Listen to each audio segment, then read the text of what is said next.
This is Fam Electric Ghost, and we're live on the air with Tom Gersic. And your company is basically it's UEx.ai.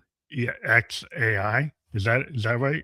How do you say Yeah, that? yeah. Thank you. Glad to be on the show. It's UX.ai, and that's Sorry. spelled YOUEX.ai. It's a play on the concept of user experience, but making it about you. Yeah, that's cool. So you've been you've been in the industry for go to market strategies, and your platform is designed where you're destined to be like a single destination for B2B sales teams to generate like turning pipeline chaos into revenue. That's kind of like the high level elevator pitch of what we're going to talk about today. Yeah. But before we get to the heart of your story, I ask every guest a couple questions. What motivates you, and why do you do what you do? What motivates me is it's a really good question. What motivates me is getting up and being productive and getting things done, and being able to just see things kind of progress. I'm a builder at heart. I kind of started my career as a programmer, as an engineer, doing web development back in like 2000, and kind of moved on from there. Built some programs while I was at Salesforce while we were doing product adoption, and then built a sales team at the Altimetric, which is an OpenAI partner, as we were kind of starting to sell AI projects along with OpenAI, and then decided to leave and build a company and build a product. So being able to see that kind of progression of something going from an idea to being available and people using it, that's what gets me excited. Now, you've been involved like in Salesforce and these other companies you talked about. Um, is the idea of AI replacing salespeople, is that overblown, or is it really just a tool? Yeah, I think it's overblown. And I think we've seen, kind of technological hype cycles again and again and again. There's usually the same concern, right? Like the computer came out and people had the same concern. Oh, you're not going to need people anymore. It's all the computers. And then, I think with AI, it does have a job market disruption, but I think overall, what we'll see over time is that people are still in control. It's artificial intelligence. It's not taking over all jobs or anything like that.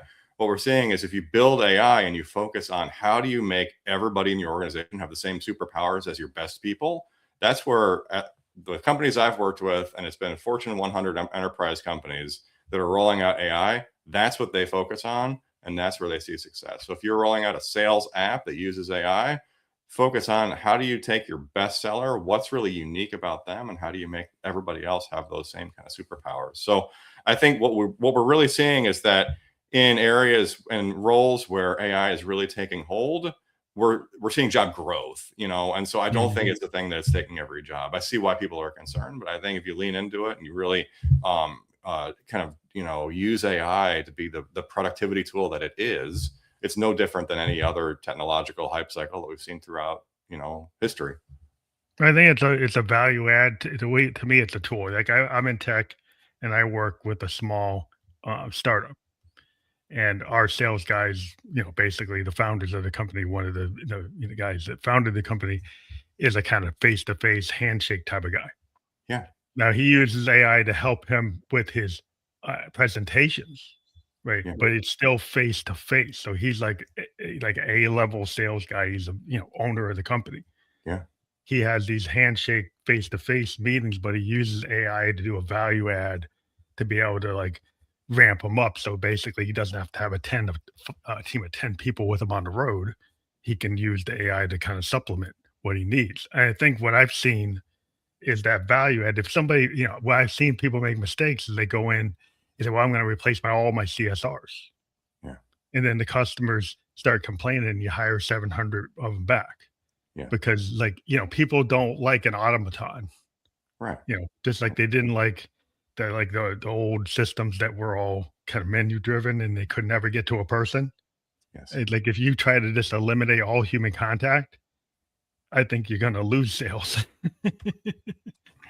Yeah, 100%. I think it's a really good point, right? If you think about who are the best sellers, who are what do you, if you have a sales team, what do you want them focusing on? And that's, you want them out there talking to people, meeting people, like you just said, like shaking hands, meeting people, building relationships, because that's what really that's what the best sellers have always done. They're the ones that are out there building good relationships, building trust, and ultimately driving revenue and sales from that. I think that that's ultimately what my app is trying to do, is to make it easy for a sales user to do that. Get the value out of AI, focus on the things that they do best, which is building relationships and meeting people and driving sales, and don't make them have to figure out all of the various intricacies of AI. I think what we're seeing in the market right now is that AI tools were built by engineers for engineers primarily, right? So you see a lot of things like, oh, there's a slash command to do that, or you see, oh, you install what is it, OpenClaw, and you can have it run and delete all your email, or like all of these things where it's really designed for a specific persona, and those are the people that are really getting a lot of value out of it. If you look at the numbers that are coming out of Anthropic or OpenAI, you see engineering use cases getting a ton of value out of all of these. Like Gemini has a coding tool, Cursor. But when you look at other use cases, sales use cases, customer support use cases, things like that, it's really much, much lower when you look at it from a human potential to use AI perspective. It's like 5% of sales and CRM use cases are being driven by AI today, by people using AI today, rather.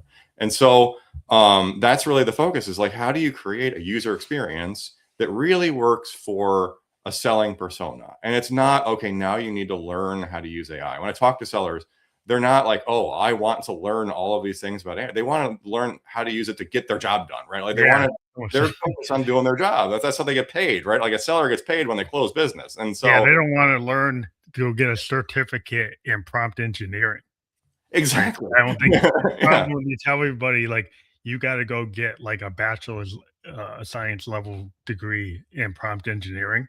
Yeah. Like I've always worked in companies that, that built waterfall, or now agile based, basically policy admin systems. I've worked in the insurance industry, building policy admin systems for property, casualty, annuity, life and health.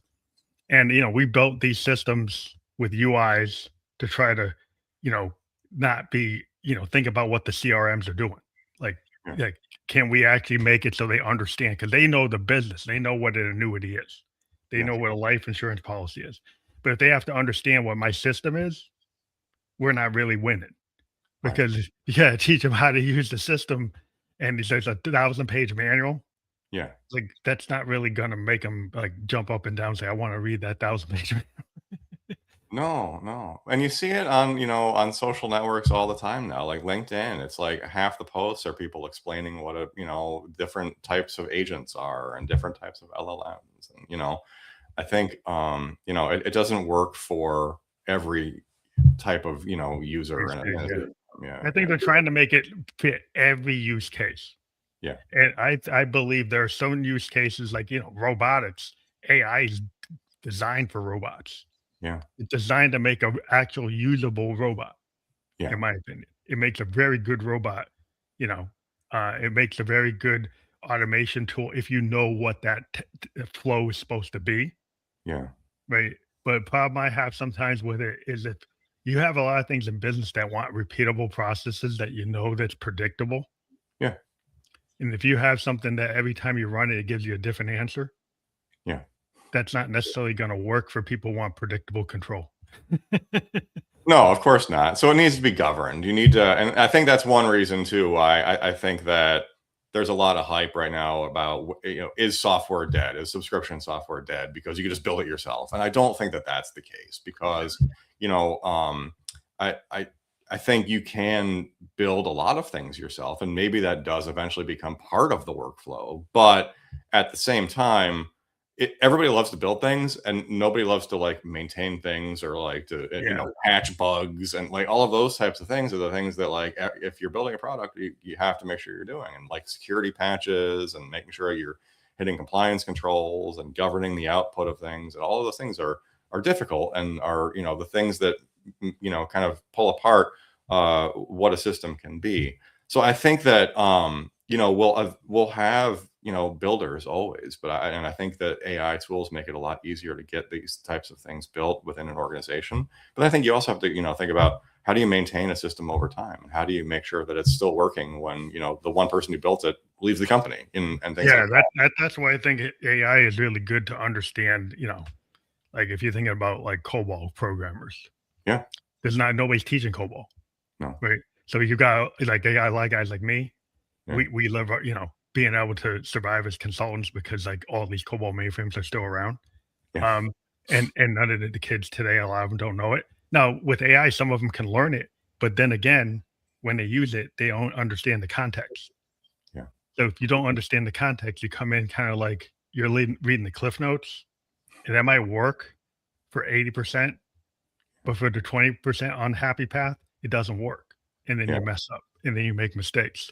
And so that's where I think like you still need human beings that make discernment. Yeah. And I think the discernment part is people always, oh, I can discern everything. Well, it's not. A human mind is still superior to any machine. Yeah, absolutely. Just because we've designed a user interface that can respond conversationally doesn't mean that it's able to go out there and make the right decisions, or, to drive a business, or to be your CEO, or, I think, user interface, and it's amazing, right? Like, it's amazing what you can get done with it. But it still requires people to use it, and it's a tool in that way. And, So what do you think most leaders get wrong about AI, like sales leaders? What's the big like top 5 wrong impressions? yeah, I think one challenge we have in the market right now, in sales in particular, is there's a million different like point solutions. And when I talk to sellers, when I talk to sales leaders, what I hear is that a lot of them are now spending their time going from this tool to that tool to this tool to that tool to this, and then you're copying from, like, okay, I've downloaded my leads from this thing, and I've uploaded them to this thing, and I've used them to then I think what you end up with, the situation is, now you have a seller who feels like their entire job is stitching together 10 different tools to get to, Mhm. to get to where they want to get to. And I think you end up in a situation where it's the seller working for the AI and not the other way around. I think if you think through a workflow for a business, you really want that person to be able to say, like, okay, I'm going to farm off these tasks to the AI, and then I'm going to go out and have a conversation, and actually kind of drive business forward, and it can help me. And that's the idea of YouEx.ai, is to really be able to say, I have leads. I don't want to, let those leads kind of die on the vine. But a lot of businesses do. They have more leads than they really know what to do with. So how can you Mhm. automate a lot of that follow up, that maybe that first email out isn't the most valuable thing, because you have a lead that came in from a website and you have an immediate email out. If you don't have a response to a web lead within like 24 hours, it's probably dead, because they've moved on to Mhm. the next thing. And so if you have an email that's drafted, that's been able to research what that person's looking for, research what might be interesting to them, have that first email say, like, hey, I noticed you were recently promoted. That's great. And, this is where we can help you with this product, and I'll offer a discount or something like that to the web lead, so that that next call, when the person gets engaged, is already warm, is already like, hey, great. Okay. So you have intelligent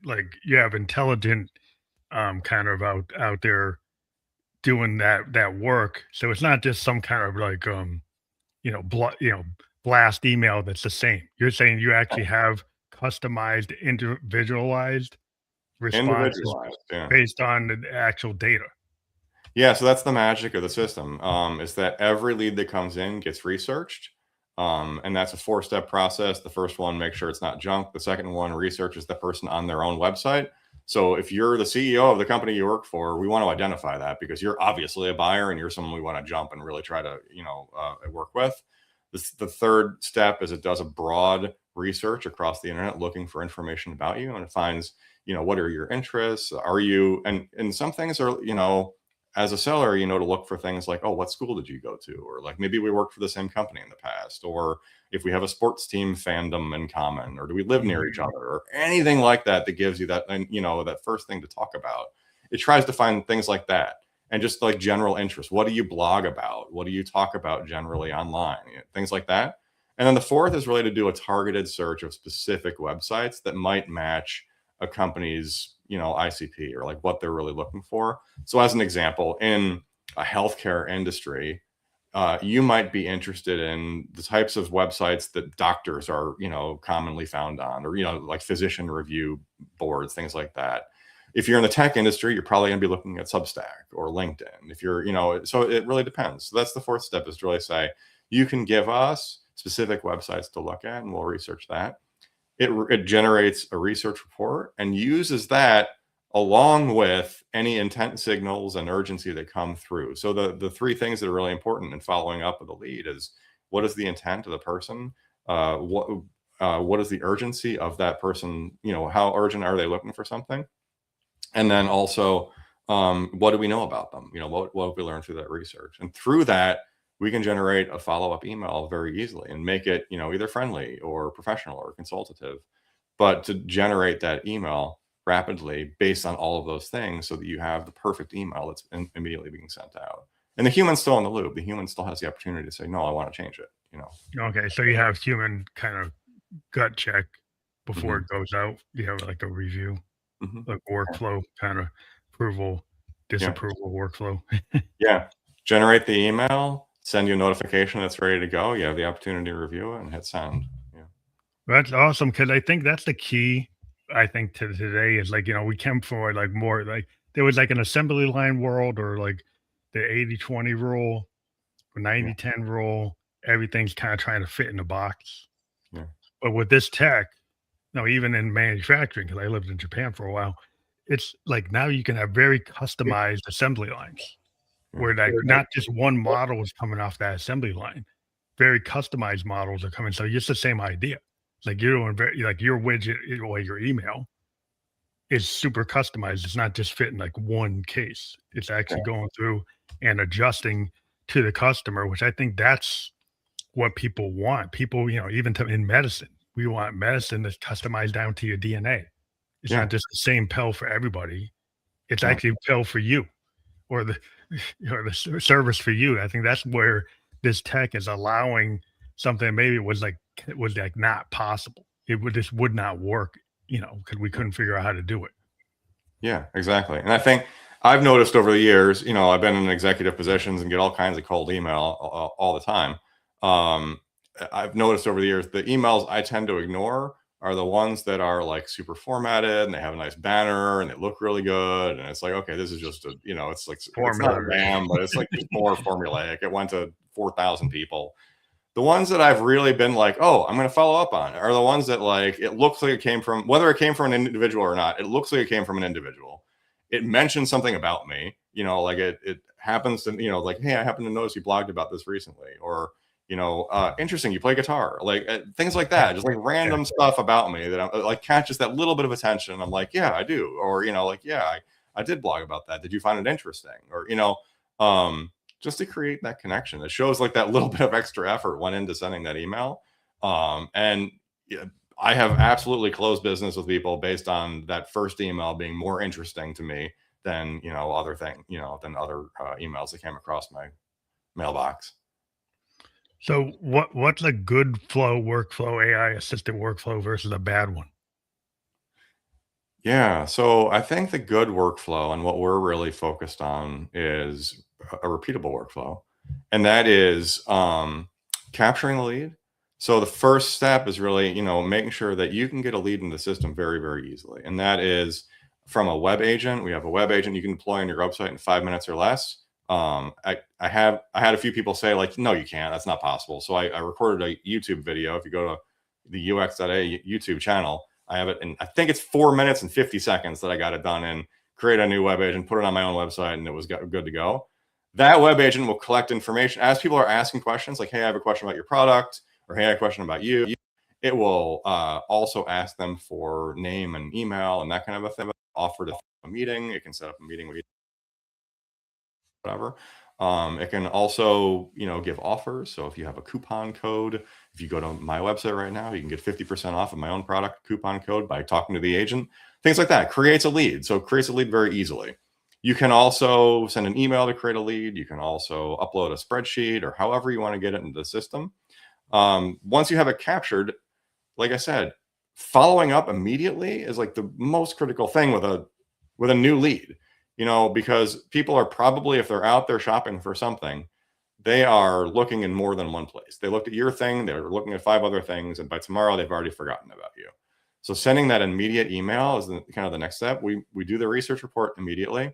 So researching the individual, that helps with automation, but it will also help with the first call, right? So as soon as you talk to somebody, any good seller will tell you, do research first. And most good sellers, especially in an enterprise space, are probably spending a decent amount of time, 15 minutes, 20 minutes, 30 minutes before a call, to get information about somebody. So they have that, like, they know a little bit. If you're selling $1 million project, you want to know who you're talking to. And so it does that research immediately. All you have to do is read the report. The next thing that it does is it scores it, and taking those intent signals based on anything that came through in an email or the web chat or the research is the kind of the next step. And then the urgency kind of based on how did they look at a bunch of pages on my website, or are they just on the one page? Like, what are they looking at? And to be able to come up with a score based on that, and also based on their propensity to be like a buyer for their company. Are they on their website? Are they an executive buyer on their website? Or are they an intern who just started who doesn't have purchasing authority, right? Yeah, no authority. I don't know how much time you want to spend with them. Yeah. And then route it. So we have an intelligent routing system that's based on the skills of your sellers. And that's the next step, is really to not just say, oh, round robin routing or whatever, really to say, okay, I'm going to describe what I'm good at. And these are the types of, like, if you have 12 different products, each of your sellers is probably good at like 1 or 2 of those products. So somebody's looking at one of those products, make sure that it routes to the right person who has the capacity, who has the skills to be able to follow up effectively and quickly with that person, so that they're not taking the first call and then being like, oh, I'm sorry, I'm not really the right person for this product. I'm going to do another call, to make sure you have that right first meeting, because you might not get a second meeting, right? Yeah. Especially if it's a good, if you have a real buyer and it's a real exec, they probably don't have time for a bunch of different meetings. So then once you've routed, draft that for your activities, and then also make suggestions for, follow up, so that you don't forget about it. The real theory here is that I think there's a lot of tools out on the market that are designed to generate new leads. And I think that is somewhat of a commodity at this point. Getting new leads is easy. You can buy 1,000 emails easily. You could go to a conference, like a tech conference or an industry conference or whatever, and meet people and generate leads. Getting leads in the system is mostly a commodity at this point. Following up on them, doing something with them, I think is where companies are not really good at. They're good at selling once they have a hot opportunity. But really, there's the space between I got leads and I've got an opportunity to sell, that there's I think there's a real gap that we're trying to fill. And I think it's an area that you can use a lot of automation to kind of plow through a ton of leads and make sure you're surfacing ones that are real and can turn. But it's effective, like data mining. Like, you've got this big pool, and you probably haven't been very efficient because it's overwhelming, and you haven't, you're giving somebody a great strategy, a tool to actually pull the most out of that resource pool. Like, you've got this big archive or this big set of data, this big data lake. And people, like, they get overwhelmed if you don't have, it's like you got 5 sales guys. How do I discern out of this big data lake what I could actually sell? And and who I can sell to. Like, am I going to be able to actually be efficient at doing that? It sounds like you found a way to be the most efficient that you can be, and I guess you're probably perfecting it every day to make it more efficient. Yeah, absolutely. I think that's one of the nice things about having a product, is you can continue to listen to feedback from customers and make changes and add to it, and really make it work for people in new and unique ways. And so that's where we're at. We went live with the product, I think 3 weeks ago now, and already started to bring on new customers, and are really excited to hear feedback and things that we can make improvements on, and continue to evolve the product as well. So yeah, absolutely. Now, B2B teams, you have a comment talking about like how they make mistakes with their pipeline, and we've been kind of talking high level, but are there pipeline examples that you can specify?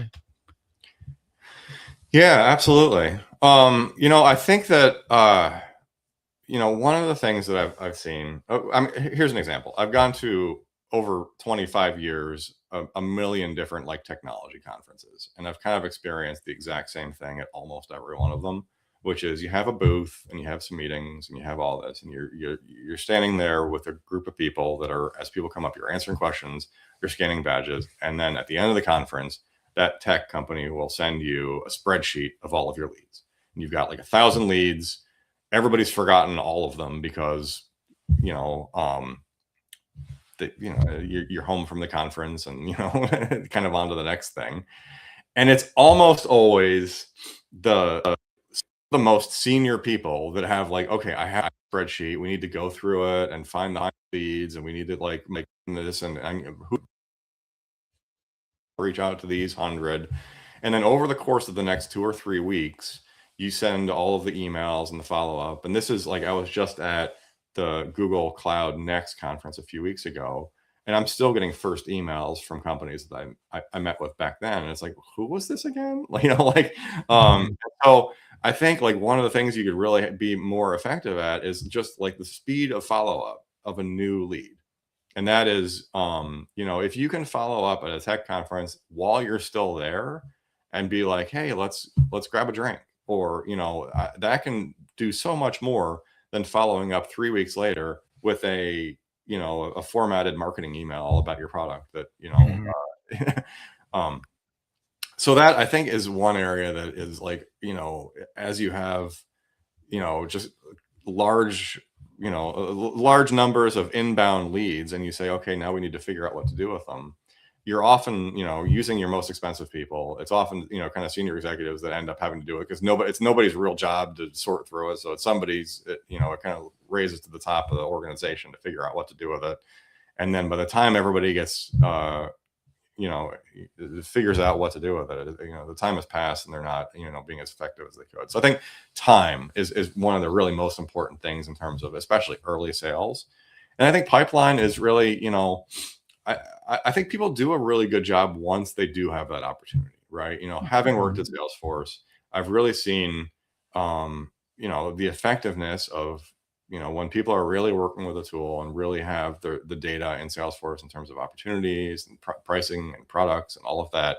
I'm not trying to solve that problem. And that's an area in which we're just integrating with Salesforce. So we'll have an app, or now it's called Agent Exchange, but we'll have an Agent Exchange app.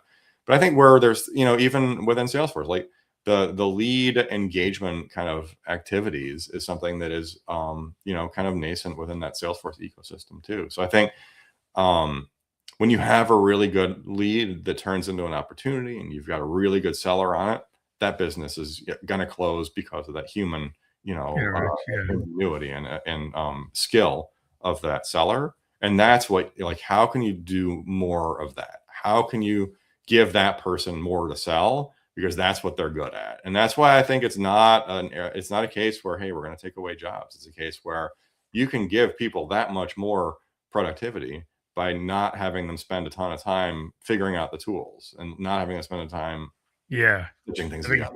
That's the way we were talking at the beginning, is like everybody thinking they have to go get a bachelor's in AI prompt engineering, when you actually, what software companies need to do, like what you're doing, is like, all of the startups I've always worked for, is like make the use case that sells the business case, right? Like you actually build a system that's going to give somebody something that, problem is some companies come in and say, hey, take this to solve your problem. And they really don't even have that problem. You're just trying to force your solution, right? Yeah. But what you want to do is actually take a problem that every salesperson, I got too many leads. I don't know how to discern them. I'm not as efficient as I could be. If you can make them more efficient, you turn them into a superstar. You turn everybody into the person who's winning the conference. That's winning the awards. My dad was a sales guy for Prudential for 30 years. Yeah. He was always winning the conferences. He was like in the top tier. And they was trying to like, well, the management was like, well, we got to get Jones to train everybody else to do what Jones is doing. Yeah. So your AI is going to actually be able to get somebody up to the Joneses. Yeah. Right? Absolutely. That's your point, right? What made him the best seller? Like, why was he that good at what he did? What was I think it's like communication. My dad was very good he had like a Rolodex and he had all these contacts and he spent his whole life nurturing, relationships. Yeah. Like he would go and, everybody that got married, everybody that's got kids, everybody's going to college, everybody's getting a house, all their friends, all Yeah. like what church they went to, where they go. He just had all these relationship maps Yeah. and everything was based on that. Yeah. It wasn't just like, oh, I know this person moved to the next. He continued to, to basically make sure that he nurtured all those relationships. Yeah. And he had cases over years where, he had the grandkids, he had the uncles, he had the nurse, he had all the friends, he had their doctors, their lawyers, whatever. He Yeah. did. It was like building this big cascading relationship map. Yeah. Yeah. That's what a great seller is good at. My grandpa was the same thing. He was a field sales, agent. And by the time I was around, he was retired. But I remember walking down the street with him, and like people would come out of the house, be like, "Hey, Ed," like Everybody knows him, yeah. people love. Yeah.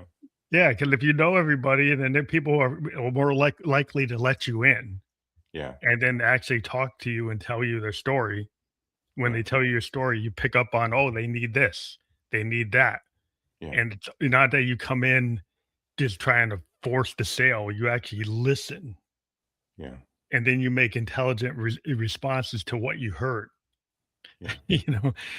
and that's why I think people have to have listening skills and then storytelling skills Yes. and the discernment to be able to know like when you're coming on too strong or maybe you're not coming on strong enough.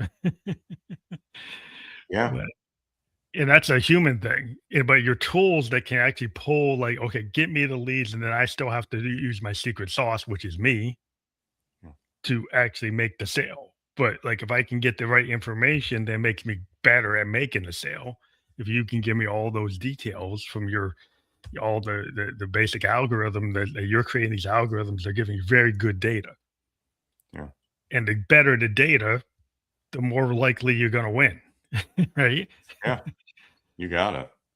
Yeah, because that's the way the world is. Like, I'm a musician. You see behind me, I got a lot of synthesizers, but I've been using AI in my workflow along with hardware Yeah. to do things I couldn't do. Like do a what if. It's like I don't have a $30,000, $300,000 Neve soundboard, Yeah. but if I can get a tool that mimics through AI a Neve that was used on Fleetwood Mac Rumors Yeah. and give me some of the processors I need for the guitar or what I need, like what was on that bass. Can you simulate that? Well, Yeah. that's a cool case. I don't want it writing the song. I just Yeah. want it giving me that detail. I think when people use it for things like that, it's a value add. Like when you use it to write the song, then people say, well, that sounds too perfect. That doesn't sound authentic. That sounds like garbage. Yeah. And I think people would discern that. I think so. Yeah. So I see you got the guitar up there. The couple. Yeah, we have similar interest. I've got a few synthesizers myself. I've got a Juno. We got 106. And no, one of the newer ones. I forget the. Oh, you got an X? I got a Juno X. Yeah, I think that's it. Yeah. Yeah, I have a Juno X. I got a grandma, a Moog grandma. I got tons of modulars. Yeah. I like a lot of modular stuff. And I mean, Yeah. I have a mix between. I have got a bunch of Akai MPC type stuff. Yeah. On one side of the room, and the other side of the room, I got a lot of analog and hardware synths. Yeah. And I like to mix it. And I've been playing with like using some of the tools to actually come up with like take my lyrics and then run them through different styles Oh, cool. and actually use my own voice, give it to my own voice, and then tell it to use my voice and then run through all these variations. Like, what would this sound like if I did this, like this, like this, like that? Come up with all these different things, then kind of sample it, Yeah. put it into my sampler, then run it through. But it's still me. I love it. Yeah. It's like there you can use things intelligently to value add without replacing the human element. I think that's where somebody's, oh, I'm gonna be like HAL 9000, replace all humans and lock us out of the ship. Like, I don't think so. We don't have to be locked out of What do the you think ship. you're doing, David? Yeah, it's like when I let you back in, let me back in the Yeah. airlock. It's like, no, I'm not. Yeah. You don't have to do it like that. Yeah. But, No, absolutely. Yeah. What software do you use to do that? And it's a genre shift that you're using to yeah, do well, the I've been styles? playing with like Grok Okay. like to Yeah. do like short, low, and I kind of like early like Stevie Wonder when he had a Moog. Yeah. It wasn't polyphonic. He recorded it, overdubbed it Yeah. multiple I've used times. them. Yeah. Yeah. So Many of I them. took like you can only get like 30 seconds out of grok, Yeah. but I do multiple groups of 30 seconds until Yeah. I get to like 4 minutes. Yeah. And then I put it together and then I run it through my MPC or I actually run it through one of my hardware, like a Tascam Yeah. or 24. Yeah. And I'll just like bring it in and then I'll overdub real stuff on it. Like I'll actually put bass lines, Yeah. play piano parts. But I still have the human piece, but then I use the AI piece to come in on maybe 2 tracks Yeah. and I'll run it through some processors or stuff. I have a bunch of different pedals and different things I run it through. But yeah, I think it's just like it to me, it's just a color, it's just a tone that I can bring in and Yeah. utilize like any tone. I Yeah. just decide to use it like, oh, this is my AI input. This is Yeah. my analog input. This is my digital input. This is my sample input. This is my 808 input. I just use it as a tool. Yeah. Yeah. It's just tool. That's exactly what it is. Yeah. And you're not doing anything different than, I mean, if you're recording every part and putting together a track, I mean, Prince did the same thing back in the 80s, Yeah. he just had different tools. He's And, using a Lin, but he's actually on a bass. He's still playing his bass. He's still playing yeah, his Stratocaster, his Telecaster. yeah, He was actually, it's always been the same thing. Because I mean, I remember when Bob Moog came out with his like, initial Model Ones and stuff. I mean, Sun Ra went and got one. yeah. And all these like purists in New York was like, "Oh, you can't touch that; it's not real." Oh my God. Yeah. But Sun Ra, like I can use it. Yeah. Well, look at Bob Dylan when he first picked up an electric guitar. Everybody freaked out. I mean, Yeah, it's you can't do that. You're a Judas. It's like I don't believe yeah, you. Like he said, he's like, no, I'm gonna keep on going. It's like 66. He yeah, did it. At that. I guess at the festival when he was in London and they were yelling at him. mhm, I yeah, actually got that tape when they were yelling at yeah, him. But it's like like what he did in '66. By the time he's doing a Rolling Thunder, yeah, it's the same thing. yeah, Everybody in the '70s, oh, well, that's the thing. It's like when '66, it wasn't the thing. yeah. But in 72, 73, it was the thing. 75, it's the thing. Times change. Yeah, Sometimes you're ahead of the curve. yeah, I think that's what the tech is like. The tech sometimes gets ahead of the curve. yes, The yes, samplers got ahead of the rights management. yes, You yeah, didn't clear it, then you get in trouble. The same thing with this tech is like maybe it's gone beyond some of the IP stuff, but like, okay, we'll have to catch up because it always happens. Like, because stuff we write on paper, it gets it's like in this digital age, anything that's on paper gets out of date pretty quick. yeah, Um, we just have to be mindful. I think of like, well, the human beings to me are all like, are you going to let the machine control you, or do you control the machine? yeah, I think it's that's the overall arching thing. It's like we should never let the machines control us. yes. We're the ones that created them. Absolutely, absolutely. And I think I mean, even in the music sphere, right? Like, yes, it's possible to create an entire track with just a prompt, but is that a good track? Is it something anybody's ever going to listen to? Are you able to perform it live? No, you know. Yeah. So I think where you take a real artist and they're using AI as a part of that workflow, it's just part of a workflow. It's a part of the creative process. And I think art has always been at the edge of technology, regardless of what the technology has been at the time. There's always been that you're right.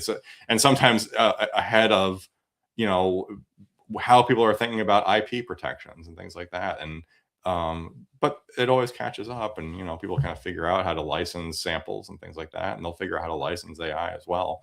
And it'll But be, even with samples, I mean, if you're directing, you just take it, yeah, then you're probably going to get hit. If you take it and then you reverse it, yeah, right, or you invert it, yeah, or you totally, you put it into, all types of processing. You can, I mean, I've got some processors for like make noise. I can just totally take a sample and make it totally unrecognizable. yeah. I can make it so like even when you run it through, you can't even find it. Like Sure. the Yeah. digital rights management can't even pick up what it was. But you think Because about the history of music too. Samples have been happening since before digital technology existed. Like jazz musicians had licks that they would copy from one to oh another. yeah, they before we Oh, take a show tune and put it into a jazz tune. You know, totally. Yeah, Take I an mean, all of 1920s bebop. riff and put it into a jazz tune, you know? Yeah, I mean, all of bebop was taking old classic jazz tunes, taking the chord progressions and putting a different, melody on top of it and a faster melody on top of it. Well, I mean, So it's like it's core like Robbie Robertson, a great guitar player, was yeah, always taking Curtis Mayfield songs and yeah, inverting them. yeah, Like yeah, the weight is like an inverted Curtis Mayfield song. He basically took it and changed it and yeah, from a soul song into an Americana song.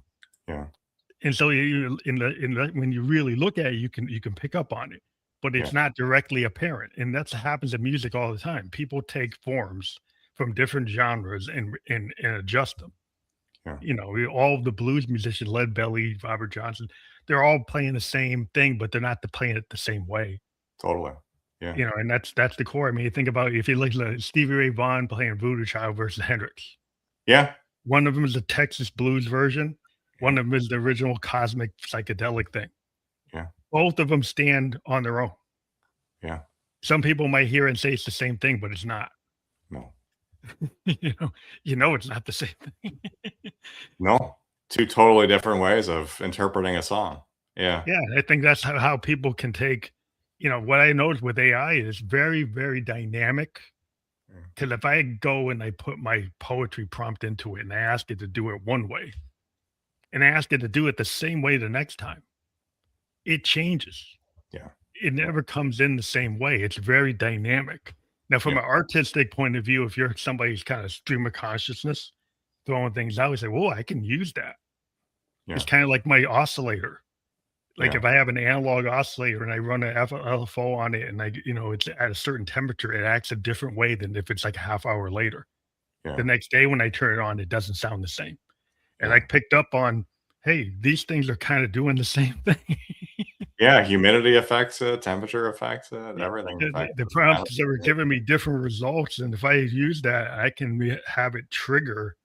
I Yeah, started playing around with it, triggering some of my analog stuff. yeah, So it's like you can use it very creatively if you have a creative intent. If you tend to be a guy, I'm just going to cut and paste clone, yeah, then garbage in, garbage out. That's the general rule. yeah, yeah, You absolutely. know that. Yeah, But like you said, engineers can get a lot out of AI, maybe more than the average person. yeah, 'Cause we can get into the guts of it yeah, and go into like, oh, this is what it's actually doing. Let me tweak it and do that. But the customer who has no idea what that stuff is, yeah, this is the kind of future, like what you're doing for the sales guys. They don't want to know how to be no, a prompt engineering king yeah, or queen. They just want to get their job done. yes. So you're just gonna they shouldn't have to know what's going on under the covers. No, I don't think so. I mean, I think there's always going to be the 5% or whatever who are like, that are really excited about the technology and are also great sellers. And that's cool, like if that's what they're interested in. But I really do feel like there's a much larger segment that is currently being horribly underserved by forcing people to learn, all of the engineering kind of background before they're able to get the benefit out of the AI tools. And that's the real goal, is to be able to say, let's give somebody an interface that they're used to. Let's give somebody a automation that is, works without them having to do a ton of setup, that gets a particular job done, gets a particular workflow done, and is also lets them know what the next step is, so that they know what to expect. And I think, having a little bit of an opinionated view on a sales process and making it work for a company can really help a company get more done with the leads that they have, and drive more business out of it. So that's the goal. Yeah, it's like the whole history of like industrial revolution is making things more efficient, Yeah, so that you can. And we've gone beyond like the Model T era that you can have any color you want as long as it's black. yeah, yeah, And yeah, now that we can have a lot of diversity in our widgets or our services or our products can be customized, as we said. And I think that's the key to the modern, winning state of a business is like, don't make people fit into your workflow. Find yeah, out what the customer wants and make a workflow that represents that. yes, yeah. So I think that's where you are. And we do have your QR code up. So if people don't understand how that works, you can take your phone and you can scan that. So if people scan your QR code and go to your website, what do they find there? What they'll find there is a website that tells a little bit about what YouEx.ai does. There's a demo video. It can shows you that sort of 7-step process that I've talked through of that research and scoring and all of that. Also, if you interact with the agent, which is the YouEx.ai agent that's deployed within 5 minutes, ask it for 50% off discount. It'll give you a 50% off discount. So that is the quickest way to get benefit from listening to us today and giving it a try. Free trial, this 2-week trial. If you need more than that, just let me know. And I'm more than happy to chat with anybody too. So the best way to get in touch with me, same way, go to YouEx.ai, ask the agent and give it your name and email, and I will be rapidly in touch with you because that's what the product does. So yeah. We also have your Instagram down below, and both of those links are below. If you don't like QR codes, we'll be able to click through that. We've been live on LinkedIn and Kick and YouTube. And I want to thank you again for being here on a Saturday afternoon to talk about your product and your services. And I think it's really enlightening in this world to talk about AI. Seems to be controversial with some folks, but anything that's new, people don't know what it is. They need to kind of understand it. And that's why we like to have these open forums so we can discuss it without all the hype and actually say what it is. Like every time we talk about something, we actually go into a little depth. That's why we go longer than 15 minutes. But I want to thank you for being here today on the show. Thank you again for being on the Family Electric Ghost podcast. Thank you so much for having me. Really enjoyed it. Really great conversation. So thank you so much. Thank you.